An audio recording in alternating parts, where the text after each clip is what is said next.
right, it's 23 minutes to 7. If you're still crawling out of bed on this winter morning, welcome to the show. You're watching Sunrise live on E! Now, according to the latest report released by the National Credit Regulator, 9.2 million or so of South Africans have impaired records, meaning that we are behind at least by 90 days, about 3 months, in our repayments for loans that we need to service. And this is quite worrying. And to talk about these South Africans, maybe I should include myself in that, and how we deal with good debt and bad debt, we're joined by Chief Executive Officer from the National Debt Mediation Association, Mema Khauta Mphahlele, and the phone lines are always open to you on 011-537-9337 or 9338. We're also on Facebook and Twitter as well. You're welcome to the show. You're looking lovely. Thank you. Okay, now looking at these statistics, of course, you can't take it in isolation. It has to do with a number of economic conditions as well. What brings us to this figure of roughly 9.2 million South Africans in debt? From the cases we see, it's a combination of factors. It's either, too much borrowing and lending, but also a change in personal circumstances, either in your personal life, for example, people going on maternity leave or being divorced, that affects your financial situation, but also your income dropping because of maybe your work situation changing as well. Because the economy is not doing well, the economy is shedding jobs, and we have strikes in different sectors of the economy. That's affecting the income of people. So it's a combination of factors, not just reckless borrowing and reckless lending. But does it have to be a catastrophe though, if people find themselves in different economic conditions because of the reasons that you've cited? Does it always have to be like the wheels are coming off and you're going to panic mode? It doesn't have to be, because we have to plan our finances, and part of the planning includes planning for unforeseen circumstances. The rainy days, and a lot of us don't plan for the rainy days. Yeah. And when it happens, it becomes a catastrophe, because you are stretched so much that when something happens, you have nowhere to go. And a lot of consumers are in a situation where they've exhausted all the mechanisms that they could use to deal with the circumstances that change, that the only alternative for a lot of them is to get more debt. Yeah. Well, what is the nature of the debt, if there is perhaps more compelling one or prevalent one in a particular sector? Is it regarding disposable income or just spending money? What do people largely borrow money for? A lot of people borrow. Most of the people we see obviously have a house and a car and a credit card and some store cards, clothing cards. And yes. And those are the dangerous one. I mean, we all have to have a house to stay in. We all need a car. The issue is, what kind of car do you need? And that's where there might be a problem, because I think some people overstretch themselves. They want a more fancy car rather than just getting a practical car. And things like clothing accounts and credit cards, people don't know how to use them. They exhaust them. They use them to buy food to consume rather than to use them for what they were meant for. So that roast chicken that you bought in January, you'll still be paying it. You'll still be paying on it, 6 months and there's the interest that's being added there. So that's not good money management. There's debt that you definitely have to have, because you cannot afford to buy a house cash, most of us. But there's debt that I think you need to avoid. Issue is, what kind of car do you need? And that's where there might be a problem, because I think some people overstretch themselves. They want a more fancy car rather than just getting a practical car. And things like clothing accounts and credit cards, people don't know how to use them. They exhaust them. They use them to buy food to consume rather than to use them for what they were meant for. So that roast chicken that you bought in January, you'll still be paying it. You'll still be paying on it, 6 months and there's interest that's being added there. So that's not good money management, There's debt that you definitely have to have, because you cannot afford to buy a house cash, most of us. But there's debt that I think you need to avoid. All right, we'll come back and talk about that. Jennifer is on the line. Thanks so much, Jennifer, for your call. It's been a while. Good morning. Good morning. Hi, how you doing? Good. Thanks. Welcome to the show. Thank you. I wonder if you can help me. I was a really good payer, and I decided to go under debt review on my own, which I found out it was not such a good idea. It technically was because it lowered my installments. I was struggling to pay for food and petrol after paying all my installments. So it lowered my installments. But now the company that was helping me credit matters, they didn't tell me about a lot of things that happened when you're under debt review. Like they didn't tell me that, especially because if you're elected, like I thought if you're elected, you don't have that lingering, once you've paid all your debt, you don't have that lingering mark against your name. Yeah. So I wanted to ask, like, if I cancel my debt review thing now, how long after I cancel this unelected debt review will I, still have this mark against my name? Because I think for me to actually do would be to cancel this elected debt review that I've done, and rather go back to the bank and ask them to help me with my debt in this company. All right, Jennifer, have you tried any other process to deal with because you're a dissatisfied customer, and rightfully so. There's information that was omitted in telling you what the consequences of going under debt review. Which company is this, and have you consulted with them to tell them what your reality is? Yes, the company's credit matters. The initial person that helped me was absolutely shocking, but then they had this lovely gentleman who's been trying to help me through the process, but unfortunately, having signed the documents, I'm now deep in it with them. Yeah. So I have to kind of stay with them, or I have to just cancel, and I don't know, I'm in a bit of a tie, because I actually feel like I shouldn't have done it. If they'd explained it to me, I feel like I shouldn't have done it. And now I'm stuck in debt review. And even though it was elected, I'm just, it's not a nice position to be in. They can't help me in any other way. They say the only thing that they, because also what happens is if you have an overdraft account, what happens is they go to the bank and they say, okay, with your overdraft account, we're going to start paying those payments. But what they failed to tell me is that I still have to pay the bank charge fees, which then takes the installment that they technically lowered. It makes my installment higher again. All right, so Jennifer. Again, I'm left in the position. All right, yeah. Thanks so much, and I'm sorry that you find yourself in this fix, but we'll try and give you answers. Yeah, I think it's a bit complex because it depends on whether there's a court order. Because once you go under debt review, they finalize the process. There's usually order that's issued to say you are under debt review, and if that court order is still there, it will be difficult to withdraw. You will have to go back to court. So I think hers was unsolicited. She just felt she's not coping with her monthly obligations and went under debt review so that she can manage and satisfy everybody. Yeah, I think she could also lodge a complaint with the National Credit Regulator, because we always say to the consumers, before you go into that process, you must understand what the requirements are. You must understand what your rights are and what your responsibilities are.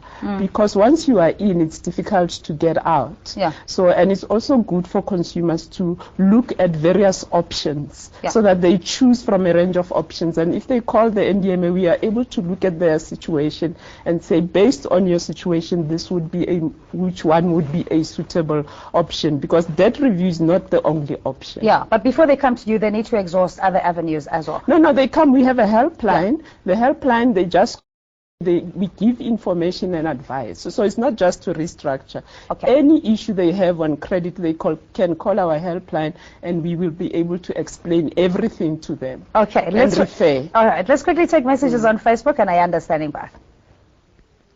Thanks, Cindy. Now, according to a report released by the National Credit Regulator, it says in the past 3 months, over 9 million consumers have impaired or bad records. And we asked our viewers at home what they believed was the cause of this. Arthur Angry says retrenchments is the big flop to people not paying their credits and creating more debt. Detective Masango says our president is a troublemaker. He caused all of this, always linking it back to government there. Valentine Mazaroza says becoming a nation of people in debt. Congratulations.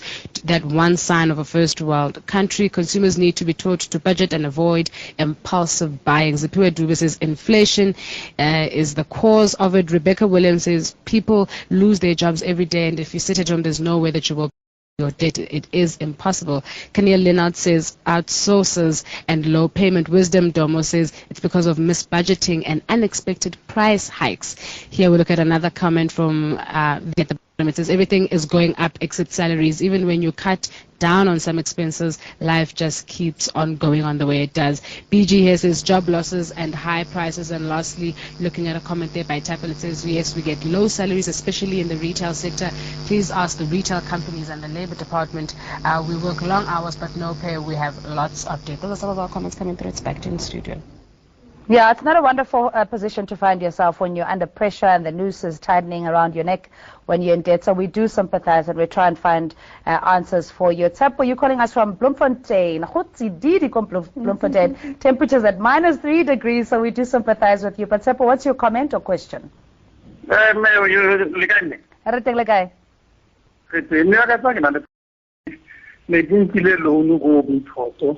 So they put on to the profile how much would lay a Nigerian guy actually profile I call that photo something like 23,000 rand actually. Maybe by the shelter one kilo hand.